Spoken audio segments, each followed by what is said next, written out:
Hey folks, Doug Blake with Body Design University. In this video, I'm going to give a shout out to one of our students who had asked me a question on a group study call that we do during the week.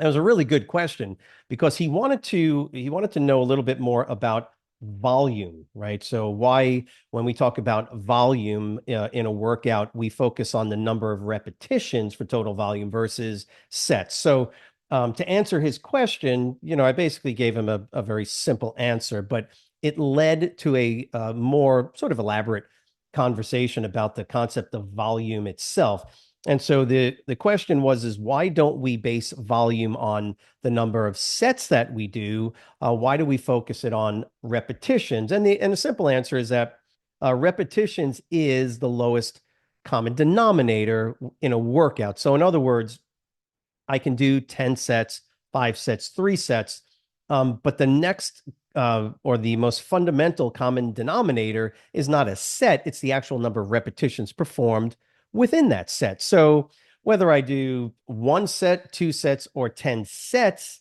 that really doesn't help me because I could be doing 1 repetition in those sets, or I can be doing 100 repetitions. So that would significantly change that variable known as total volume. And so that's the simple answer, is that repetitions are more indicative of the total amount of work that's being done, or the total amount of effort that's being put out if you're just focusing on that part of it. So again, we base volume on repetitions. Okay. Now, if you're doing 10 reps for 5 sets, what is the total volume with that number? Well, it's a simple multiplication. So 5 sets times, well, let's just do 5 reps because it's on my hand. So 5 times 5 is 25. So total volume was 25 repetitions. Now, depending on the activity that you're involved with, if you're an athlete or just the average client, you can base your total volume comparisons on the body part you're training, right? Just the exercise itself. Like I can tell you that on a Monday, if I'm training my chest, my shoulders, and my triceps, well, I could sort of write down or get an idea of the total volume of training for each muscle group. So I could, do a workout where I'm doing bench press, dumbbell presses for my chest, incline dumbbell presses. Maybe I'm doing like 4 or 5 exercises. I don't know. But just for the sake of argument, let's say I'm doing 2 exercises for my chest, 2 for my shoulders, and say 1 for my triceps. So I got this great workout that I'm doing, and I can basically compare, gauge, and evaluate my total volume just on the exercises I'm doing for my chest. So I'm doing 2 exercises, right? Let's just say 2 exercises for my chest. I can literally just look at the volume of training that I'm doing for my chest. And then I can look at the total volume of training for my shoulders, right? I'm doing 2 exercises. And let's just say, for the sake of argument, those 2 exercises, I'm doing 2 sets each, right? So 2 sets on the bench press, 2 sets on dumbbell flies. I don't know. 2 exercises, 2 sets, right? So I'm basically doing the totality of sets is 4, right? 2 bench press, 2 dumbbell flies. So I'm doing 4 total sets for my chest. And then I'm going to say, do the same thing for my shoulders. 2 exercises, 2 sets each. So that's 4 total sets for my shoulders, and 1 exercise, 2 sets for my triceps. So you get the environment that I'm working in right now. So what I can do is basically say, I'm going to do, right, for my bench press, I'm going to do 2 sets of 10 reps. Right? So every set I do 10. 10, put the bar down, come back, do another 10. Well, that's a total of 20 repetitions, right, for that 1 exercise. You get the idea. So total volume so far for my chest is 20 repetitions. Now I'm going to do another exercise, and we'll just say, again, 10 reps. So that's a total of 20 repetitions for that other exercise. So I've got 2 exercises, 4 sets, 10 reps in each one. What's my total volume? 40 repetitions. Now, remember, what does 40 repetitions even mean? It has no real definitive meaning unless you're comparing it to something, or you've got some standard or baseline that you are comparing it to. And I'll get to that in just a minute. So you get the idea. Technically, I could look at my chest workout now and say my total volume for my chest training was 40 reps. I could do the same thing for my shoulders and the same thing for my triceps. Let's just say I got 40 for my chest. For my shoulders, I'm at the same thing, 40, and then 20 for my triceps. Now what I can do is I can look at my workout volume. So I've got my muscle volume, my muscle group volume, right? So I'm training my chest pretty good. I'm doing 40 reps of volume, 40 reps of volume for my shoulders, and 20 reps of volume for my tricep. Okay. 40, 80, 100. So I can look at my shoulder workout. I can look at my tricep itself. I'm doing all of them in one workout. And now I can total that up and look at my total volume for my workout. Get the idea? I'm at 100 total reps for my entire workout. Again, what does 100 reps even mean? It has no real relevance on its own. It's a number. Generally, what we do is we look at the total volume or the total number of repetitions that are being performed and compare that in some way to whatever my goal or my outcome was that I was expecting. In other words, if I'm trying to increase hypertrophy of a particular muscle, or I'm trying to gain overall body weight, right? Because I'm training all these muscles, certain number of times per week, I want to make sure that the total number of repetitions that are being performed, yes, I know they're load and everything else. I just want to make sure that what I'm doing in my workout, right? And I'm using volume as a main variable or an indicator. I'm going to now look at my goals and my outcomes. And I'm going to say, now, wait a minute. Am I increasing lean body mass? Am I losing body fat? Am I getting stronger? Yada, yada. Look at your goals that you're trying to attain. And are you achieving them? Yes or no? Now I can compare that to multiple variables. And the one variable that I can look at is what we call volume. Maybe the 100 repetitions that I did in that one workout on Monday, maybe I'm not doing enough repetitions. I need to up my volume. Perhaps my chest is really sore from that workout. My triceps don't feel anything. And the girth of my arm is not changing. It's not getting bigger.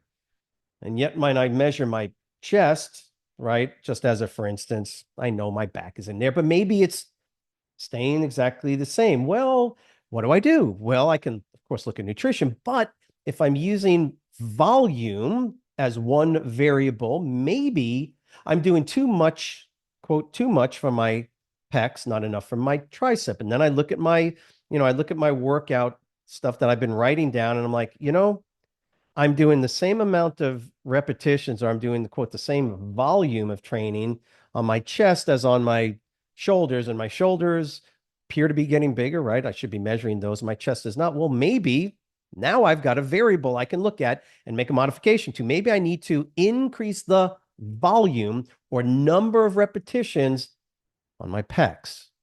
I hope that makes sense. This is a very simple, very basic, and it's only a single variable. There are other variables that we need to be looking at, obviously. But I wanted to focus on this because of the question that this young man had asked me.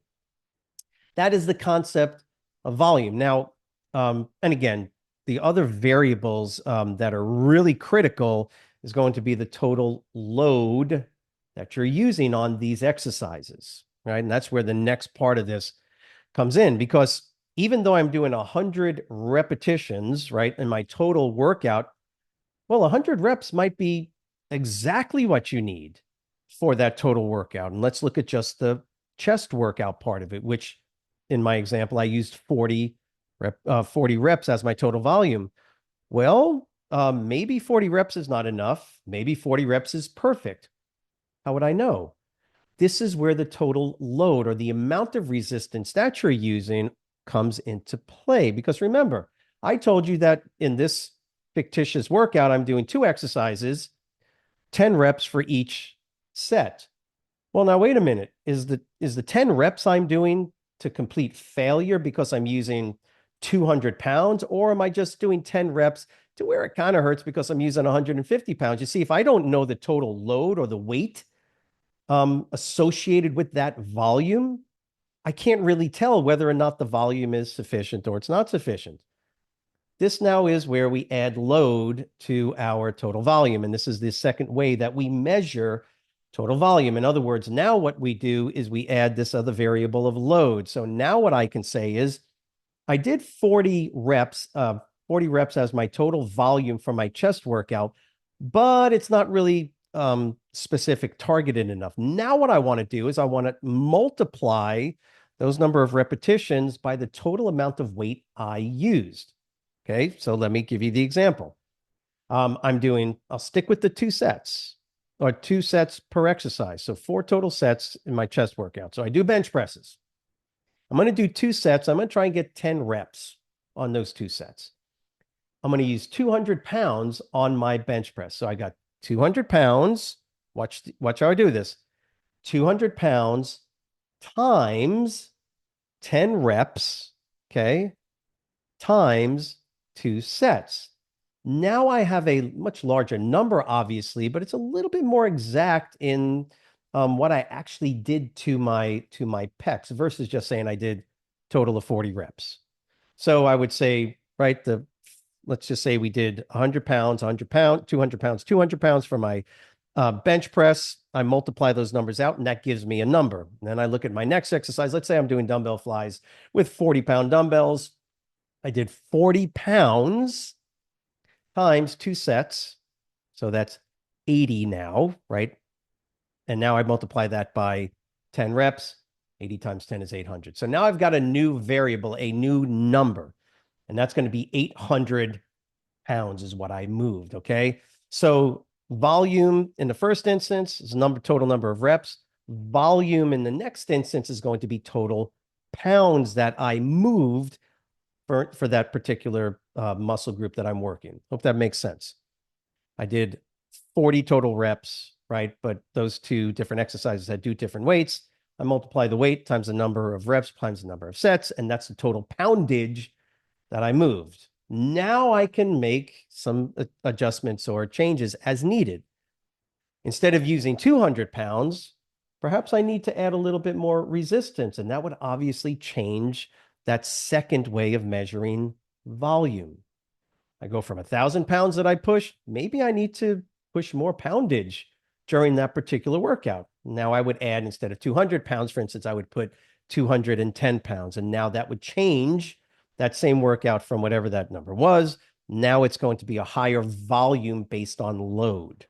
And that's how you would work this. So kind of the point of the video is to give that distinction and to help you to understand that when you're using these type of variables to gauge whether or not you're training at the proper level of intensity, proper volume, you can do it in these different ways. Remember, if you're dealing with really fit clients, this stuff becomes maybe a little bit more important and a little bit more helpful. Remember, the average client that you're generally dealing with, the unfit, detrained individual, your volume number, your number of reps is probably going to be sufficient to help you to gauge whether or not they're going to overtrain or not. Now, again, there's more to it, but I hope that just this little explanation was sufficient to give you a little bit of insight on how you should be dealing with volume, whether you're doing it just with the total number of reps that you've performed or that you're performing, or you're multiplying the weights on those reps to give you a little bit more,